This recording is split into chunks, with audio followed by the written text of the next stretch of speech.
안녕하세요, 줌살롱입니다.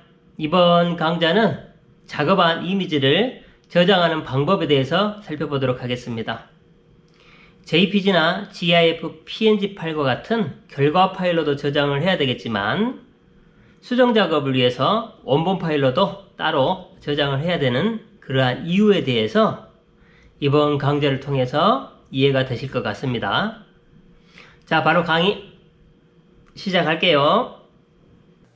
폭 700, 높이 700, 단위는 픽셀 단위로 지정해 주시고요. 해상도 72, 색상 모드는 RGB 색상, 배경 내용은 흰색. 이와 같은 설정으로 새 이미지를 하나 만들어 주겠습니다.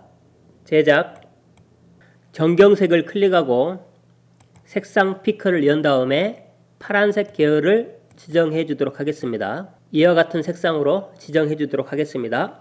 확인, 필터, 렌더, 구름 효과 1, 2 필터를 적용해 주도록 하겠습니다.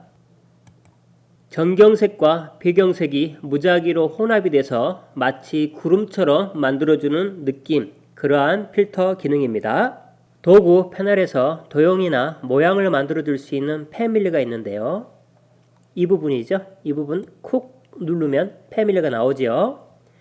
여기서 사용자 정의 모양 도구 이 부분을 클릭하겠습니다. 표현 방식에 따라 모양, 패스, 픽셀 세 가지 유형이 있는데요. 여기서는 모양을 선택하도록 하겠습니다. 칠해지는 색깔은 파란색 계열로 그대로 두시고요. 획은 옵숨, 넌이죠. 옵숨으로 지정하도록 하겠습니다. 합집합, 교집합과 같이 연산 작업으로 도형과 도형을 혼합 처리할 수가 있는데요. 로고, 심볼 제작에 많이 활용되는 기능입니다. 자격증 시험에서도 자주 나오지요. 이 부분입니다. 여기서는 기본 새 레이어 이 항목을 넣고 작업하도록 하겠습니다. 다른 항목이 되어 있으면 안 됩니다. 만들고자 하는 모양을 선택하는 곳입니다. 이 부분입니다. 지금 강의에 사용하고 있는 포토샵 2020 버전의 경우는 이와 같이 폴더별로 나누어져 있고요. 낮은 버전의 경우는 레거시 모양을 추가하여 나오는 이와 같은 모양들이 있지요. 또는 올 전체 보기죠. 이 모양에 익숙하실 겁니다.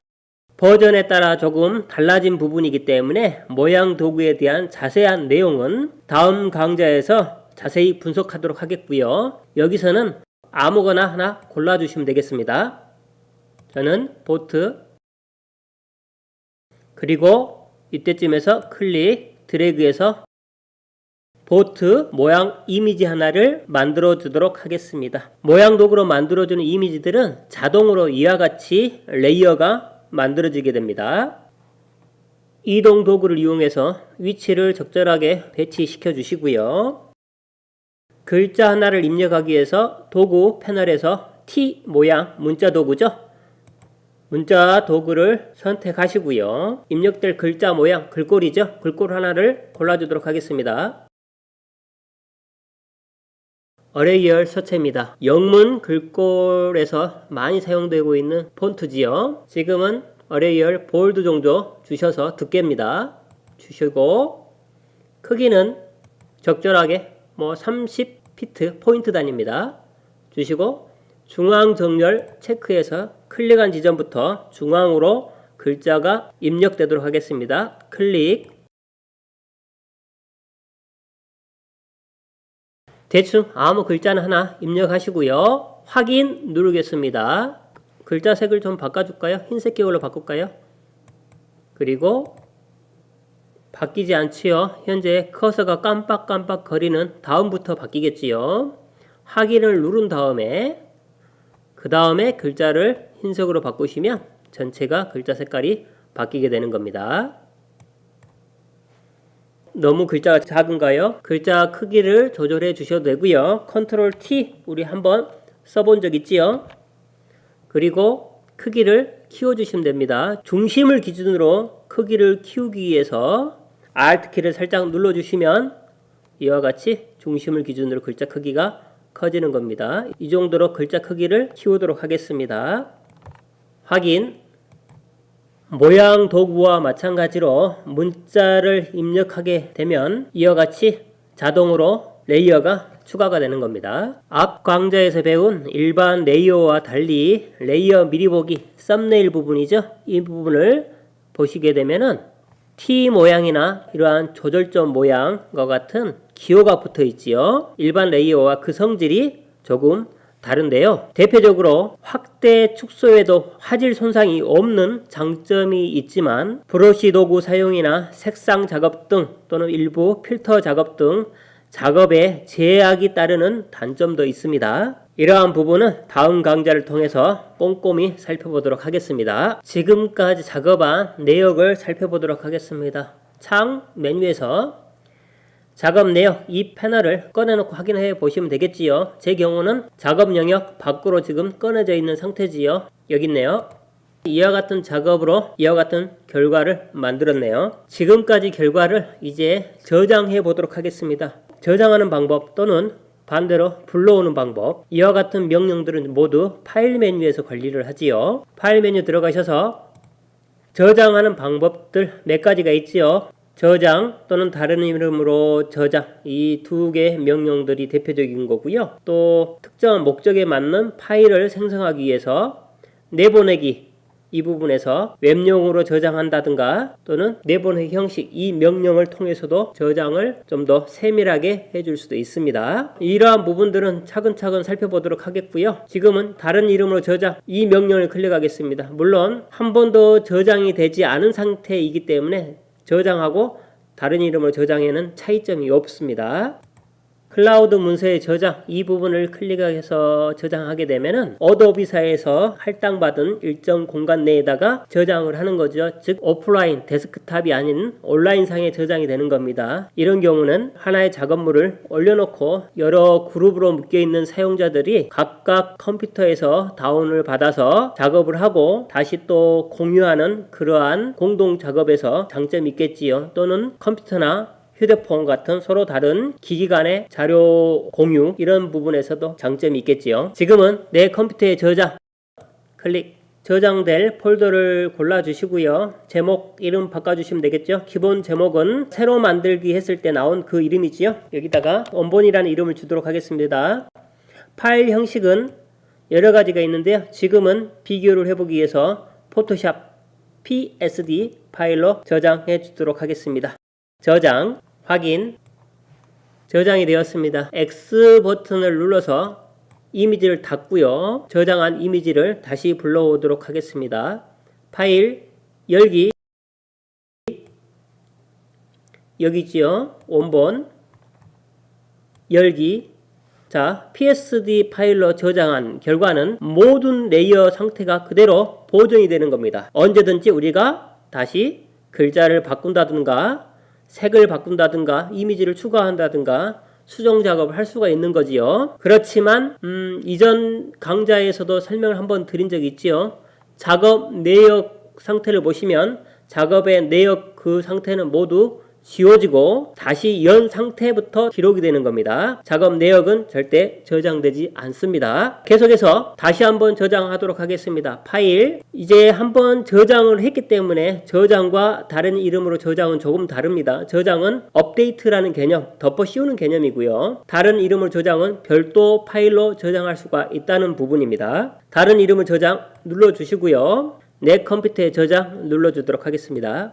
그리고 결과라는 이름을 주고 파일 형식은 이번에는 JPG 파일로 골라주도록 하겠습니다.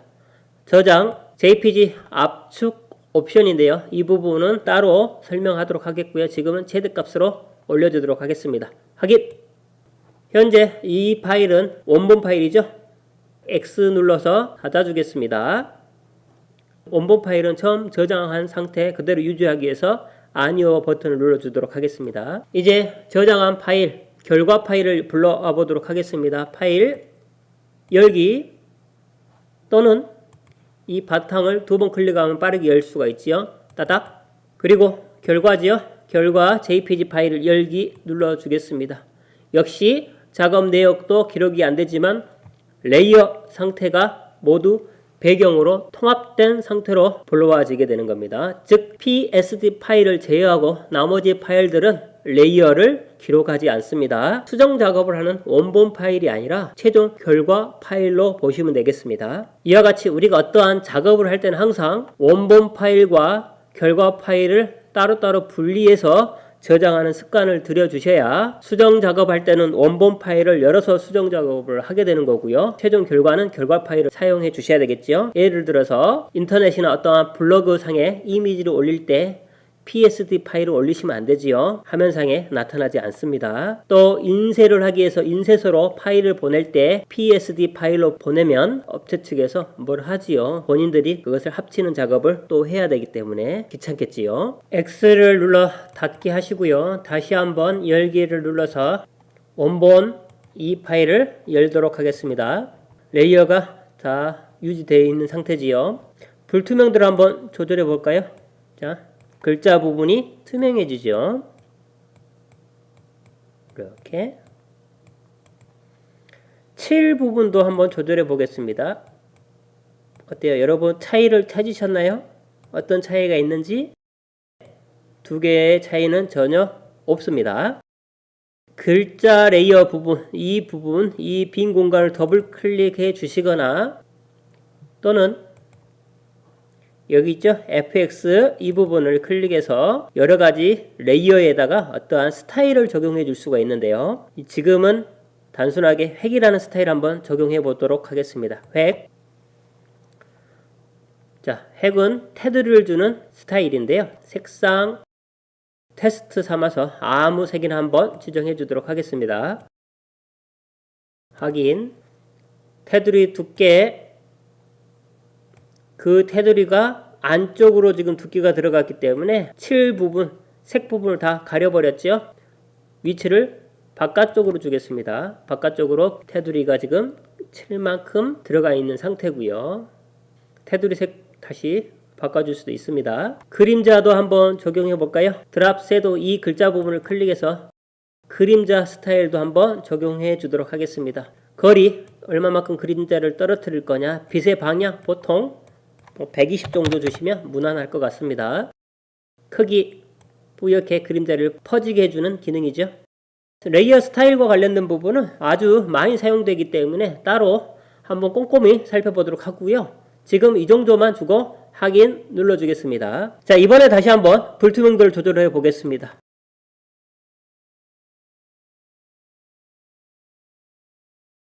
어때요? 이제 차이점 찾으셨어요?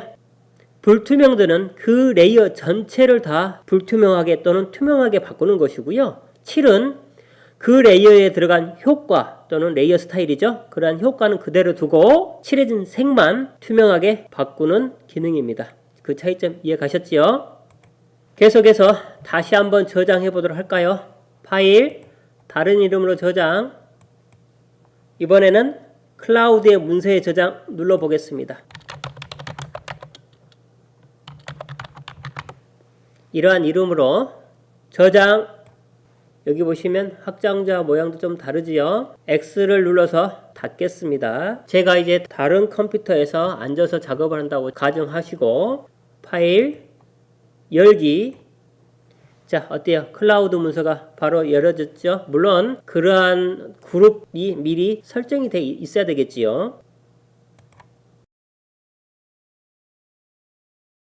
Create Cloud Desktop 이것을 실행시킨 다음에 이 구름 모양 있죠?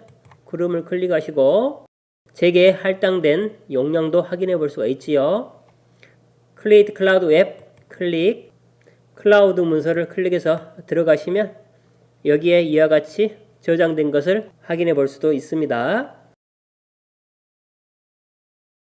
이번 강좌는 여기서 마무리하겠습니다. 저장하는 간단한 방법에 대해서 살펴봤습니다. 다음 강좌에서는 저장할 때 많이 쓰는 JPG 또는 GIF, PNG 그러한 파일의 장단점, 그리고 그 파일로 저장할 때 꼭 챙기셔야 될 설정들, 그런 부분들 좀 더 자세히 살펴보도록 하겠습니다. 이번 강좌 이해가 되셨습니까? 끝까지 봐주셔서 감사드리고요. 고생하셨습니다.